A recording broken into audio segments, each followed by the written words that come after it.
Foreign Transportation Franchising and Regulatory Board is extending the deadline for the PUV Modernization Program.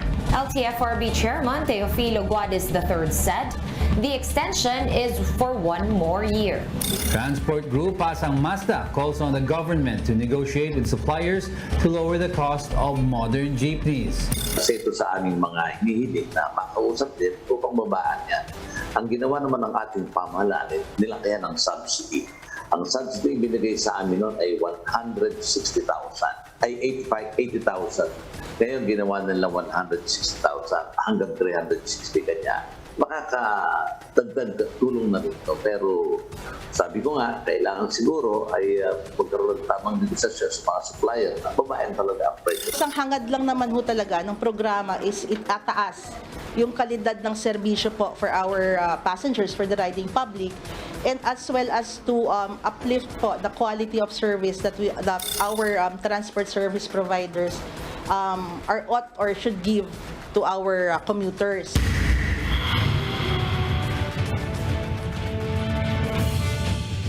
The king of the road, the traditional jeepney, is staying on thoroughfares at least for another year. The PUV modernization program is not effective until 2024, giving operators and drivers the chance to consolidate and form cooperatives.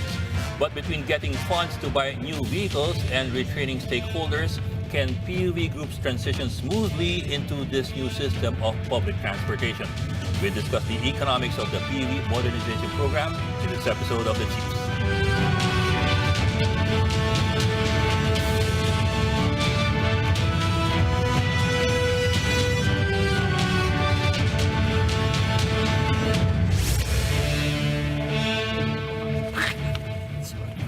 Good evening, welcome to the Chiefs. Ako po si Robbie Alampay at kasama ko po dito sa studio, kitang-kita niyo naman aming pamintuan of the Philippine Star. Kasama rin po natin dito pa rin sa studio yung Lucy Cruz Valdez. Yes. Live na live. In person. Oo, nakakawakan ko sila. And Ed Lingao, wala, old news yan. Ed Lingao, still with us here in Mandaluyong. Chiefs, welcome Hi, Robbie. to your studio. Normalizing na, normalizing. Gorong. Siguro tayo ngayon. Well, it's good to be back. How does it feel to be in your studio? Traffic. Parang lumang bago. Alam mo yun? Parang bagong luma. Ano ba? Yan na nga, nagno-normalize, balikan traffic. Normal traffic, yan ang problema. Oo nga, di ba? Parang Pero iba na yung traffic, no? Kuminsan ngayon, The patterns have shifted. yung Monday, ang luwag. Friday na dating Masikip. crowded, oo. Maluwag-luwag, dahil ha? palang araw na sumasabak sa traffic, ha? Hindi mo na itatanong, hindi mo lang ako nakikita Hindi sa kita studio nakikita dito. Kasi si Robbie, pang studio lang to Pero yung traffic, kasi sabi niya, bandang dun sa SM City. Ay, hindi Hindi, kasi yung ibang schools, ano pa rin, yung private schools, pinayagan na mag-ano pa rin, di ba? Yung hybrid. Ay, Hindi sila, yan, isa lang. Eh, yun yung maraming sasakyan eh. Pero yung mga school na dinadaan ako, iniiwasan ko na talaga ngayon. Lalo na sa Quezon City, Katipunan, of course, Ateneo. Yeah. UP ka, hindi pa masyado. So, Ateneo pa lang yan. Ateneo pa lang yan. Hybrid sila. Oo, iwas ka na dun. Saka maraming opisinang work from home. Yes, Yung part plus, siya. ang mga tao ngayon, parang alam na nila na kaya kong mag-work from home, scheduled. So, I think they prefer long weekends. That's my theory. Bakit traffic pa rin? That's one thing I want to understand. Friday and Monday are so light now. I mean, compared to Tuesdays, Wednesdays, Thursdays. Feeling ko in general, Kasi long weekend, so sa Huwebes silang traffic papunta ng Pauwi. Batangas, Baguio. baka ikaw nagpupunta sa out of Hindi, town. dito ako eh. Diba? Parang yun yung, pero yun, honestly, yun yung pinagtataka ko. Alam ko naman, marami na eh. Marami nang nag-work from home. Pero bakit pagka sumabak ka ba? Saan papunta lahat to? Akala ko ba nasa bahay kayong lahat? Yun na nga. Pero nagdagdag yata ng mga kasi public, dahan-dahan nagdadagdag, di ba? Yeah. More buses, more jeepneys. 100,000 na. Ayan na yung 100,000 na grab. 100,000 na Namiss ko yung mga segue ni Ami na ganyan. Ayan. Kaya naman problema Ayun, yung ibang mga sa transport sector. Okay, there's your cue. Akala ko pa naman wala tayong banter ngayon. Yun pala, humaba na humaba. Okay. We'll speak to our first guest right after this short break, so please stay with us.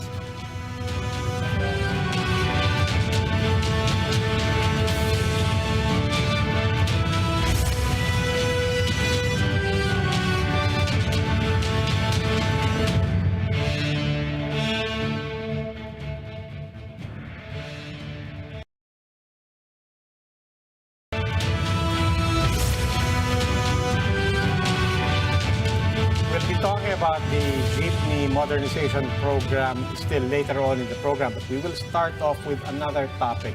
Massive disinformation reshaped public discourse in the last elections. How did it impact democracy and public governance? Let's have that discussion with lawyer Gilbert Andres, chairperson for the Freedom of Expression Coalition Southeast Asia. He's also the executive director of the Center for International Law. Good evening, Attorney Andres, and welcome back to the Chiefs. In person! In person. Live. Sir. Good evening to the Chiefs. Nag-jeep ka ba dito? Hindi, nag-grab. Kinokonek talaga. Tinatahilan natin yung ano. Pilit. Nakakuha ka agad ng grab o nahirapan ka? Hindi ako nahirapan. Malapit lang ako dito. Okay. In short, Nakasegue irrelevant ka rin, ang tanong mo. Okay, now to the relevant question. Doon na lang ako kakabit sa credentials mo. The Freedom of Expression Coalition. We've known you, of course, for the longest time as a champion for press freedom, free expression, free information also, with access to information for that matter. So I want to start with this, something that another advocate for press freedom, Raul Pangalangan, said. He noted the irony na trolls in this day and age are essentially using press freedom to undermine press freedom. Basically, freedom of expression undermining the integrity of our information. What do you think of that? How do we strike a balance here? Well, I also recognize now it's really a difficult question. In fact, this is really a test for free speech advocates. Should we criminalize dissemination and spread of fake news? And my straight answer is no. It will just exacerbate the problem. So clearly, it's not criminalization of fake news, but we should actually adopt a cocktail of solutions. So it's not one size fits all. For example, if it's K-12, we should have media literacy because they're the digital natives. In fact, the digital world is so real to them than the physical world. Secondly, for the trolls, then we should actually look at the infrastructure of the social media giants. How do they really do it? What's really the algorithm? Is there really a bias towards falsity? Kasi mayroon bang economic is there an economic incentive for that? So it's a whole gamut of antidotes. Oh, sige, wag muna. So we won't swing that far to criminalization. Yes. But picking up on that sa platforms and algorithms, will we go as far as including into that cocktail, into that mix, regulation? Okay. I think we should look at first the infrastructure. How should we put in place structures and systems that will make it difficult for false news to spread? So one thing is to really incorporate yung mga third-party fact-checking groups. In fact, we have fact-checking groups for Facebook. We have Verifiles. So pwedeng i-require yan sa mga social media giants. Secondly, we can also have some nudge theory application. Kasi nudge theory has been, I think, Nobel Prize in Economics in 2017. So, for example, if one will share a news that has not been read by the sharer, so pwedeng mag-nudge na, you haven't read this. Do you really want to share it? Or do you want to read it first? So, these are really not criminal in nature. These are really based on the infrastructure. And third, we can actually adopt a classification system, just like in the MTRCB. There's no censorship of movies. And yet, we classify it. R18 ba yan? PG ba yan? GP ba yan? We can also do that. There's a falsity, unverified, this is disinformation, or this is flip-flop, or just mere misinformation. Pero sino gagawa nun on those platforms? I know TikTok is trying to, yung TikTok Philippines, we interviewed him actually. They are trying to regulate content on TikTok dahil nga lagi silang tinitira.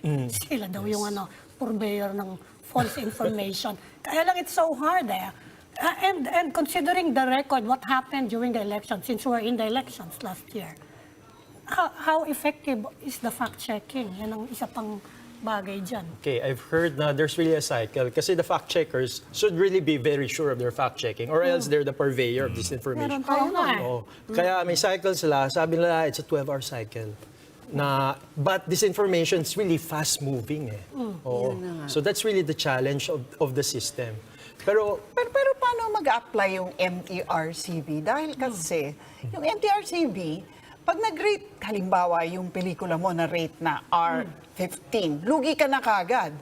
Dahil in effect, those below Hindi pwede. 15, hindi na pwede. Dito, paano mag-apply yung ganong klaseng classification? Kasi wala namang viewer limitation as in, 'di ba? Hindi mo naman hihinga Not in my own phone, di ba? Hawak na nung bata yung phone niya. Yun na nga So, mahirap i-apply yung MTRCB rules doon. Sa Netflix nga may ganun, di ba? Oo, pero You wala cannot lang control. yan. Absolutely not. Yeah. Oh. Paano?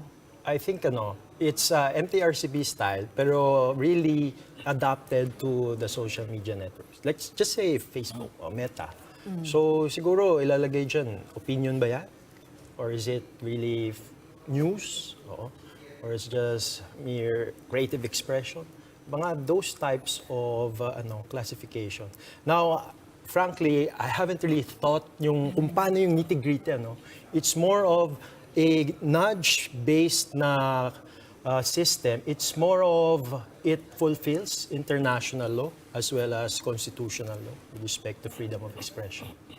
Attorney, yung criminalization, actually it's in the revised penal code na eh. Yes, Article 154, false news. False news. Yes. So, could that be used, or has that ever been used to prosecute people who are supposedly spreading false news or fake news? Yes, it can actually be theoretically used. But in fact, if you look at a jurisprudential search, I've never found a case about false news. Meaning to say it has never reached the Supreme Court and maybe it has not really been utilized to actually prosecute those purveyors of false But news. could it be used? For example, kung may masipag na abogadong di ba? Parang, ito, meron pala akong 154, it's been there since 1930. Technically, pwede. Oo. No, but not false news. We're talking about a specific law, but meron ng ginamit, di ba? I mean, cyber libel crosses into that. Yes. Di ba? And that's, jurisprudence-wise, meron ng mga kaso doon where government officials sue people for social media posts. Yes. Di ba?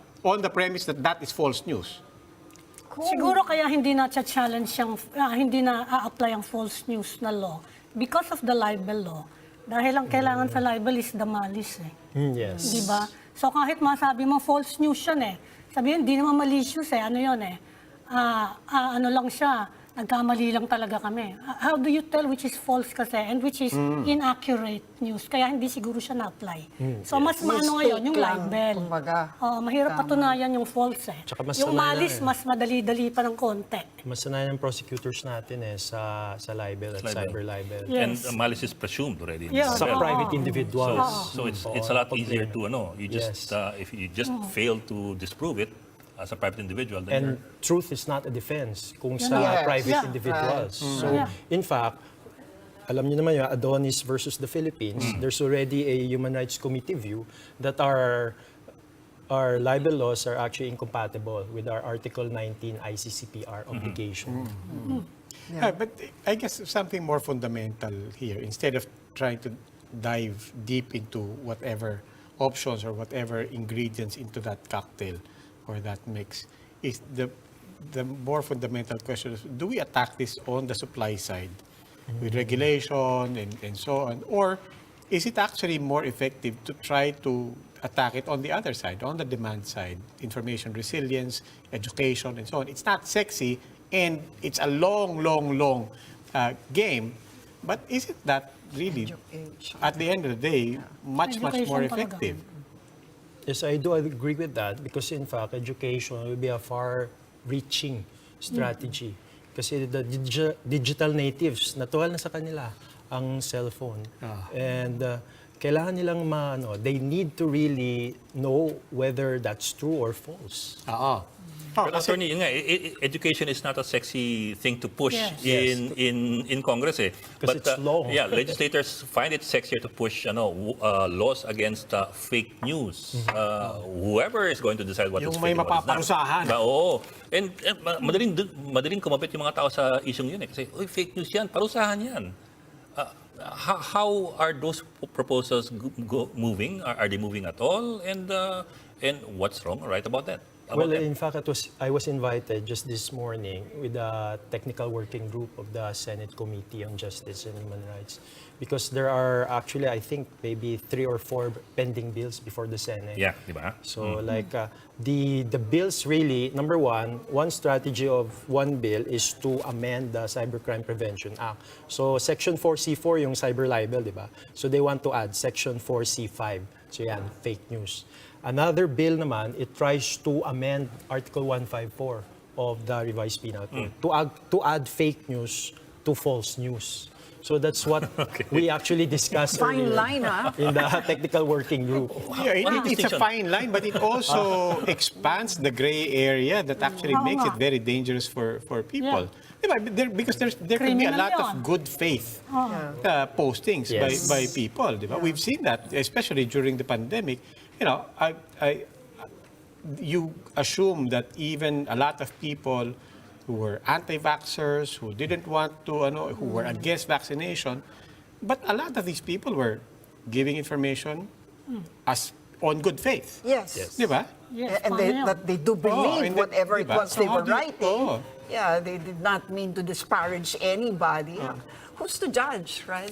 In fact, that was my objection. It was really on a more fundamental note because there are really issues of public interest, like, for example, vaccination, graft and corruption, accountability. Yeah. And if the majority or the powers that be will say that's fake news, then it really will be in a sense, weaponized. Kaya nga. So, Isn't there, I don't know, looking far into the future, don't you see some kind of a self-correcting mechanism that will naturally fall into place? That is, our young digital natives will wisen up. And I know that many of them are already wise to social media. They don't just believe Yung mga bata ngayon, hindi sila madaling maniwala Do you think that it will self-correct, that we're just really exaggerating? Pero ano yan, these are educated children. Tingin mo? Paano yung mga medyo kulang yung quality Pero- ng education? Pero yung Diba? cynicism, bumababa Saka paano yung mga nag-drop, marami pa rin tayong drop out, Ako feeling diba? ko, hindi lang mga edukado. Yung mga bata ngayon, yun nga parang they're swinging naman to being cynical. They don't believe anything they read. And they just laugh about it. Pero and they would you just want make to jokes of would you it. want to leave it to Darwinism? No, definitely not. I'm just looking for a ray of hope because I feel like precisely we cannot find anything that we can control. Yes. When we're talking about this beast. But on that point, Jonathan Corpus Ong, really one of the leading experts on disinformation, not just in the Philippines, but even globally, says we may be looking at the wrong level. We keep looking at trolls, we keep looking at people the content makers. Pero his main thesis, if I understand it correctly, is that basically we also need to talk about accountability here. And what he's saying is, yung trolls marami, whack-a-mole yan and so on. But there are agencies who actually hold the funds, who actually draw up the campaigns and so on. And we should also be looking at that because we can actually identify those groups and hold them accountable, or at least within their sector have a conversation about their ethics and how they would self-regulate. okay, sige, I'll give 2 answers. When it comes to the media, you already have that ethics of journalism, so no issue about it. Secondly, about government employees, that's also one aspect that should be regulated. Why? Government employees, they're accountable. And in fact, we have the constitutional right to freedom of information. And when we say freedom of information, it should be truthful information so that we can decide on public interest and public issues, diba? With the right and the correct facts. So in fact, it should be part of the ethics of our government service people na they should really just show or convey information that are truthful, that are accurate, that are up to date. That's 6713, Code of Yes, Public yes. Conduct. No, but what about partisan groups? I mean, okay, never mind government. Interesting issue. Propaganda has always been government. I mean, it's action by government, and I don't blame them. I mean, we have a government station, and that's diba, all they do. But we're talking about yung mga partisan groups yan eh. Private persons. Diba? Well, in fact, we can just go to history. We started with the Philippine Republic with the propaganda movement, di ba? We started with Plaridel, Laong-Laan. Yeah. So I think when it comes to private persons, there's really freedom of speech. And this will really test our adherence to freedom of speech. Whether we will still adhere with it, even if free speech is being used to stifle free speech. But I will really move towards free speech rather than criminalizing it. Because people have Or the right to be, because people have the right to be wrong. Yes. Well, anyway, ganito ka kasalimuot to, di ba? Parang lumipas yung isang segment natin. And I think, nilamas lang natin lahat ng problema. Pinakita lang natin na malabo ito. Sorry to say. No, but nonetheless, we will still end on that note, that cautionary note that we're concerned on both sides, but we still have to be careful here and make sure that the fundamental rights are... Do no harm muna tayo. Do no harm. Oo. Sige. Okay, that's Attorney Gilbert and Sir. Maraming salamat. Thank you. Thank you, sir. Thank you po. And we'll start up another conversation after this break. Keep it here on One News.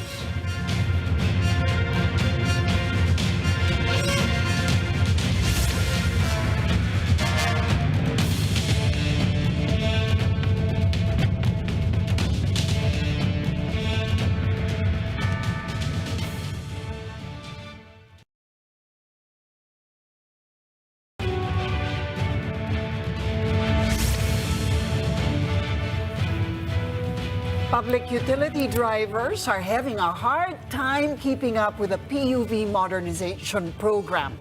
Tonight on the program, let's talk to Robert C., a transport economist and a public transport advocate. Good evening, sir, and welcome to the Chiefs. Okay, my first question. This modernized jeepney program, is that really realistic?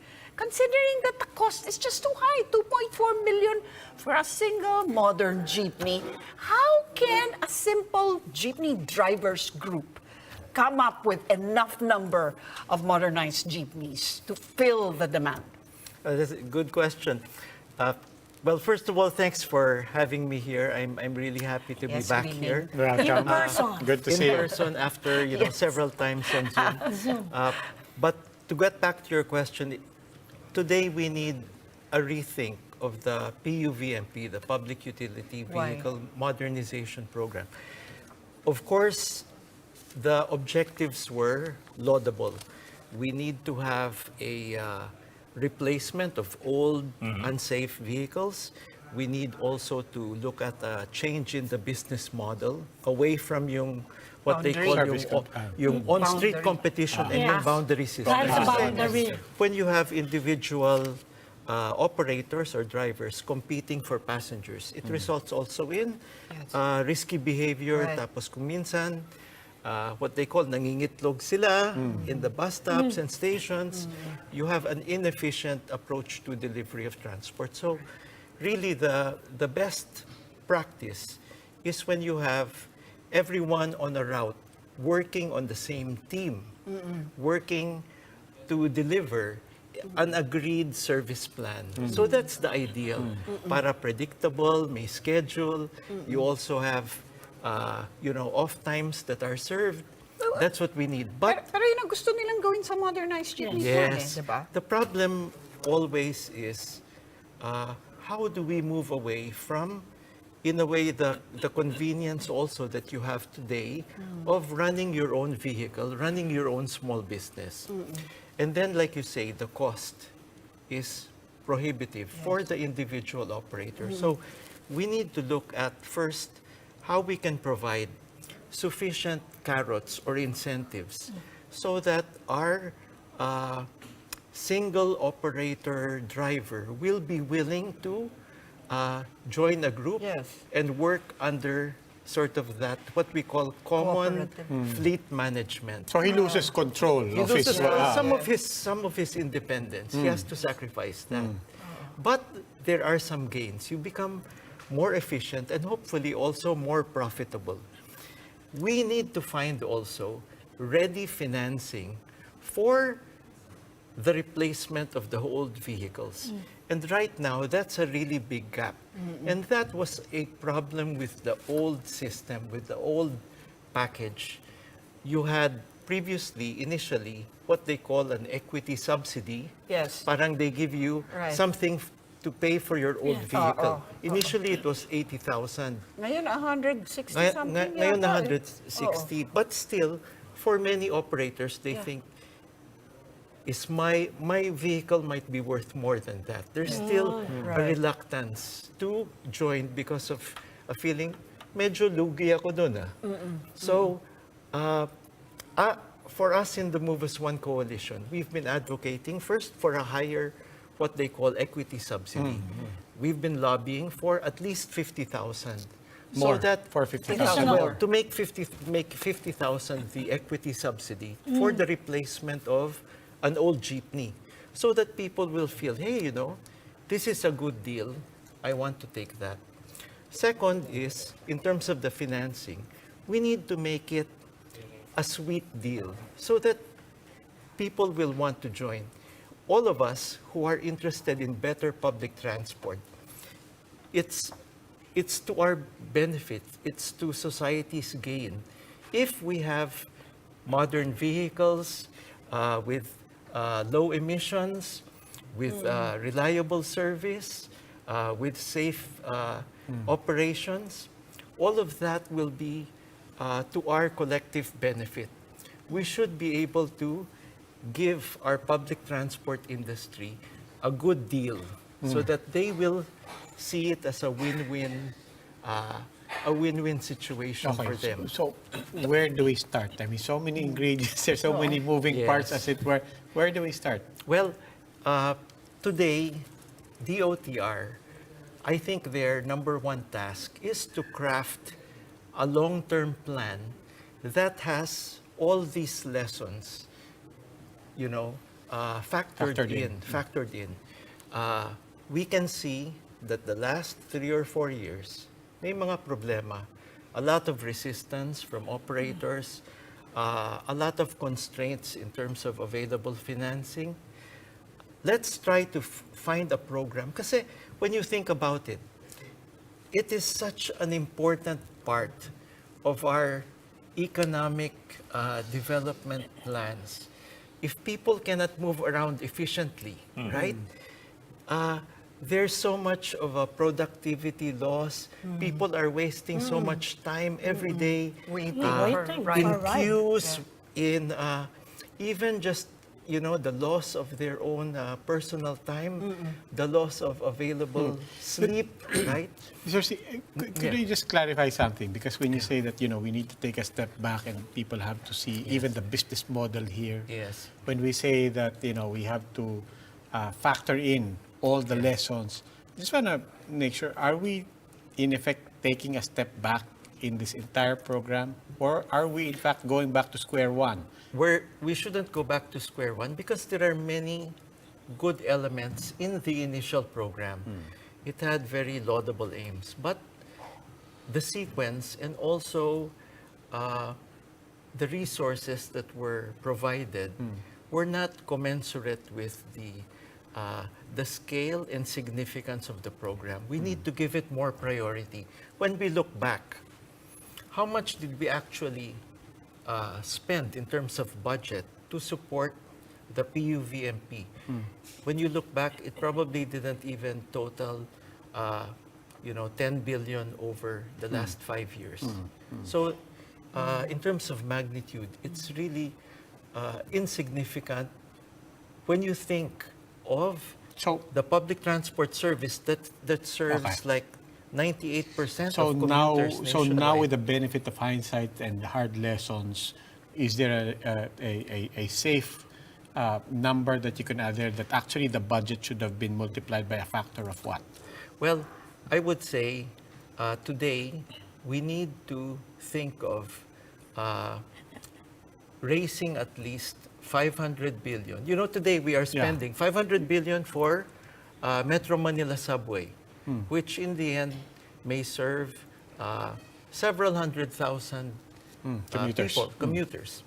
But when we think of a public transport service, all our buses, jeepneys, tricycles that are serving, say, 50 million commuters a day, right?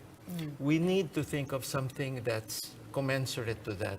So I think over the next 5 to 10 years, we need to think of at least 500 billion to maybe 1 trillion that we need to So commit. 50 to 100 times of what we had actually originally spent on this. Yes, we need to think of something of that magnitude to both finance the vehicle replacement as well as the capacity building of our transport operators and drivers. But you know, it will pay for itself. That investment. Yun na nga eh. When Yes. we interviewed the FEDJODAP head, Yes. ang hinihingi nila talaga is, turuan nyo naman kami magnegosyo. Hindi namin alam kung paano namin babayaran yung Yes. inutang namin na, ano ba yan, 2.4 million times 15 vehicles, no? About 34 or 36 million there. You know- So sabi nga nila, paano ba ito pinapaandar? Hindi kami mga management people, hindi kami mga finance people. You know, definitely, public transport services can be self-sustaining because in our cities, we have a very large volume of commuters. Actually, the number of people who have private motor vehicles is relatively small. Most people are actually dependent on walking, cycling, and public transport. Perhaps nationwide, about 95% of the population. Pero ang So it's a problema very talaga large. is the transport management. Ano? Kasi, well, she mentioned FEDJODAP. Yes. They said one of the aims of the modernization is to end the boundary system, which you mentioned, di ba? Yes, yes. And we've tried it with the bus through the contracting system. Yes, Di ba? yes. Pero sabi ng mga drivers we're used already to the boundary system And judging from the experience of the bus, even in the bus subway ay bus yung Carousel. carousel Yes, yun ang pati yung mga bus operator nagrereklamo sila Yeah. about the contracting. Yes. So based on our experience with the contracting system, what can you say Yeah. can be improved? You know, the boundary system is something that we've been used to for decades and decades. It's basically where a vehicle owner rents the vehicle to the driver. And the driver, of course, sometimes he works for 8 hours, 10 hours, 12 hours, 15 hours. And sometimes he works also to the point that it's not safe to drive if you work that long.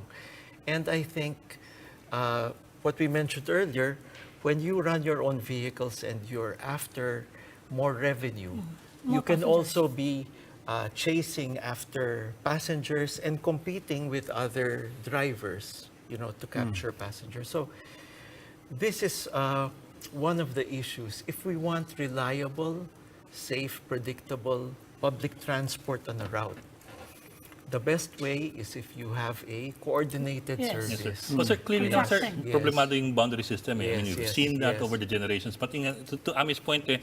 mukhang problematic rin. Yung, so far, at least Yes. yung service contracting has been problematic. What do we need to resolve with the issue of with the Contracting. systems of service contracting? You see, Yes. service contracting is an approach where you will be paid to provide the service regardless Regardless of of passengers. how many passengers or how Yeah. much So kahit hindi revenue. punuan. Kahit Yes. hindi, Where you see the best public transport systems around the world, Around the world, you yes. have service contracting behind it. And what happens is, local government or national government, they're the ones collecting the fares. And they are the ones taking the financial risk. Right. Okay? Sometimes you want to keep the fares low, right? That's your prerogative as a government. But it shouldn't be At the a burden at expense the of expense of the the transport driver. or Yes. operator. Dapat hindi sila malugi. You see, when we put the risk with the transport operator or driver, then really we are, in a way, shooting ourselves in the foot, right? Because So yun po Which yung is- problema. That's what's happening. Yes, with- that's what's happening Yeah. today. Because sometimes our objective is to keep fares low, but we ask our driver To be the one and to our operator to sacrifice. sacrifice, right? And the Yes. So operator. we need to turn that around. First, we need to have a high quality service. That's what we all deserve. And then we figure out how best to pay for it.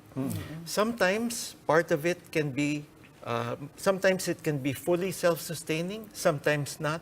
In which case, we need to find other sources of revenue that can make up the difference. And this is the experience all over the world. In Japan, they use what they call land value capture. So the people who run some of these public transport systems, they're also real estate companies. So they make money from real estate, The and that stations. helps, Yes. yes, The and stations, that yeah. helps them to run the train services, etc. So this is what's also possible today. When we, in the future, run like a bus service, we could have real estate around the Privatization, stations. Yeah, but right? even how does that work in a place like Metro Manila or in our cities where even the local, not all local governments necessarily control the, and most of the land is now in private commercial hands. Well, we need to first find entities that can manage the public transport service. Sometimes it could be a private firm, or it could also be a public agency. In other countries, they call these like metropolitan public transport agencies. For example, Yes. the Land Transport Authority in Singapore. Singapore. Or Very in efficient. London, you have Transport for London. So they Yes. run the ferries, they run the underground, they run the buses. They collect all the revenue, and then they pay the buses, private sector operations to run the buses, right? But they also have the opportunity in some of these countries to also run businesses around stations. So sometimes you can build real estate around Yes. stations. Yes. Or you can have other types of revenue. For example, in Singapore, they have and also London, they have what they call road congestion charging. So if you enter the central district, you have to pay. If you're in a car, you have to pay to go in Yes. to the center They of the do it city. in Orchard Road. Yes. Di ba nagbabayad ka? Yeah, pag so dumadaan? they have that Parang toll. electronic road pricing, electronic, parang toll. Parang Ganun sila. RFID. ERP. Yeah. You go in, Parang you have to RFID. pay. Yeah. And in London, the same. They have the similar practice, and some of that revenue helps them pay for yung public transport services. So that's the type of virtuous cycle we want. You reduce the demand for car use, and then at the same time, you promote public transport. So that's where we need to go in all our cities. But there's no going back, you think, to retaining the jeepneys, kahit for sentimental reasons. Well, Sentimental. Hindi. Kasi yung Or ibang drivers, transition they're saying, device, diba? there is a transition version, they call it patok. Sabi nila, bakit hindi na lang daw yung patok ang pabayaan sila instead of this quite expensive na next generation jeepney. Meron daw patok version. Well, what I believe in is that many of our, actually even buses, are already perhaps ready for retirement, and many of our jeepneys are even older than 30 years old. We need to think of, for the safety of our passengers, how we can move to newer vehicles. And we need to give proper transition.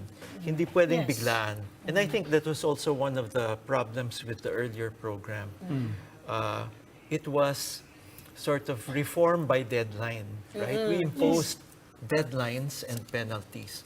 But now we need to have, in a way, more a program that's driven by incentives, carrots, and a clear picture of the future. So they've extended it for 1 year. Yes. No? After which they're supposed to phase out Yes. na talaga. Again, is that a realistic time schedule for you see, them? at 1 year, we need to use that time in order to craft, as I say, a good long-term vision and plan that will be acceptable to the key stakeholders. Because the potential is great, actually, for it to be a win-win situation. But what we need really is for all the stakeholders, key stakeholders, to sit down, talk about it, and work out something that I completely will agree. be acceptable to all. I think we all completely agree and we get the point. But going back to Luci's point, Yes. ubos na yung 1 year dun sa visioning pa lang eh. Well, we can't give ourselves 1 year for the visioning. Yeah. We can actually work it out in a shorter time. Okay. And we need to actually work it out in a shorter Ah, time. sige. And hopefully this speeds this along. Is there, I imagine service contracting is something that we can experiment on, especially at the local level. Is there an LGU somewhere that's actually done this and is doing a good job of this? Service contracting has actually been used already on many occasions. For example, the BGC bus, for a while, the BGC bus company was actually hiring additional buses from private companies to supplement the buses in BGC. Yes, the buses So from there, already, no?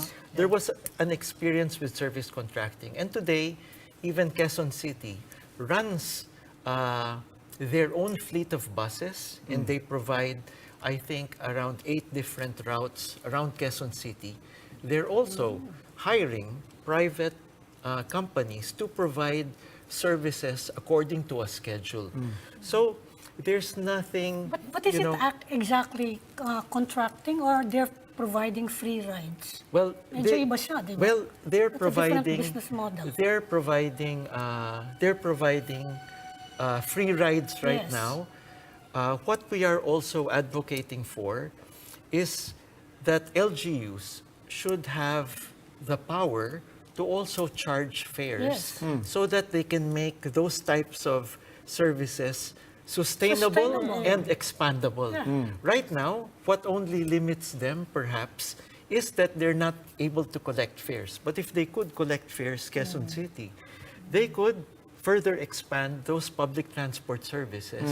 And actually, You have that technology now for paying fares Definitely. electronically. It can be centralized anywhere. That should be fairly easy. exactly. And today, it's not rocket science anymore, yung automatic fare collection. That really makes a lot of sense. And this is something that the national government, together with local government, can roll out fairly quickly. Are you in favor of recycling the old jeepneys? Kahit sa mga secondary routes, di ba? That's one proposal. Or in outside the urban centers, are you in favor of that? Well, I'm also conscious about the, both safety and emissions. I think the part of the problem also is if we allow a lot of the more heavily polluting diesel engines to continue elsewhere, either as yung mga bangka or sometimes, for transporting, agricultural commodities. You also, in a way, we're not serving our environmental objectives that way. Today, there's a great promise also in terms of the development of electric vehicle technology. And I think we should try to begin some of those Ride on demonstrations it, and yeah. learn how best to use it. Kasi there's great promise in terms of bringing down yung operation and maintenance costs of public transport by shifting to electric. Lagyan ng bakal na kabayo yung harap. Ito ang tatanungin ko eh. What happens to the iconic jeepney? Mga nagliliparan, Oo sabi nga. nga sa kanta. Mawawala na ba yun? Well, I think there could still be places where you could run, the traditional Bumili na jeepneys. tayo Ah, ng yung ganun. local- we Magiging have a local collector's manufacturer. item na mga Mamaya, sa jeep. eBay na yun. Kaya nga eh. Let me give one good point there. Yung traditional jeepneys natin, they're open air. And that, I think, during the pandemic, saved our public transport industry. Kasi yung mga closed na, air-conditioned vehicles, actually it became more risky during the pandemic. Pero And yung mga electric open-air vehicles also open. Marami. Yes. So, Marami. actually, we need to design vehicles Sana tomorrow. dekorasyon na Dapat I naman. think- Lagyan na lang ng Actually, I ano, think ng jeepney. if you go to Saudi sa likod, di ba? I mean, actually, if you go to driver, Bangkok, sweet Sweet love. lover. diba? Bangkok modernized is mass transit. They have subways, MRT lines, and so on. But the tuk-tuk Yeah. endured. It's still there, Diba? yes. It's still there. Maybe in much smaller scale. And it's actually more touristy. It's tourist Diba? Parang it's attraction. more of a tourist. And Yeah. for limited, but Well, I guess it's- you also have now electric tuk-tuks a lot Yes, in, that's right. in Bangkok. By the way, on that point, one concern we need to not forget is the accessibility for persons with disability. That had always been, I think, a nagging issue for our public transport system, because you have the Yes. internal steps to get into the Right, jeepney. right. It was not friendly at all for anyone who had, Yung modern a jeepney ba, physical friendly na? disability. Meron. Will it bend? Well, you see, there are some new ones that do not have internal steps. You see, so long as you have internal steps, it's not possible to bring in like a wheelchair, or it makes it very difficult for a person with crutches to get on, inside. yeah. But the newer designs are more accessible for, and we need to adopt that also as a standard, what they call universal access. So if we can bring that into the designs of our new vehicles, really that's going to be more inclusive. All of us one day Right. will need that type of vehicle, right? Sir, before I forget, TNVS, how do you think the government, the LTFRB has been handling the issue of TNVS? I mean, parating Christmas season, kulang tayo sa TNVS, pero January, February, announcement, 100,000 slots, both old and new, for TNVS. Yep. In my view, today it's going to help, but I would like to see priority being given by LTFRB to our conventional public transport, meaning higher capacity vehicles. So UV Express, jeepneys, buses. Mass transport That's talaga. where we need to increase the capacity. And we need to look at every route to see, kasi in almost every route, we are seeing long queues. We are Yes. seeing overloaded, crowded stops and stations. So we can see, it's obvious that we need to increase the number of vehicles on almost every route. That's where we should begin, even before we go, into TNVS. Because TNVS are still like maybe one or two passenger Parang vehicles. private cars Yes. din sila eh. Yes, so they add also to will the- congest our roads. Yes. Well, right. They are anyway, very Mr. C, always a pleasure having a conversation, always enlightening, but unfortunately we've run out of time. But this is certainly enjoyable. We hope we can see you in the studio much more often. Great to be here. Thank you, Robbie. Ami, Luci, Ed, thank you. Thank you. Maraming salamat po. Robert C. And that's it for the Chiefs. We hope it was discussed. We'll keep the conversation going. Ako po si Robbie Alampay. I'm Ami Pamintuan of the Philippine Star. I'm Lucy Cruz Valdez of News 5. I'm Ed Lingao. We are One News, all sides, all the time.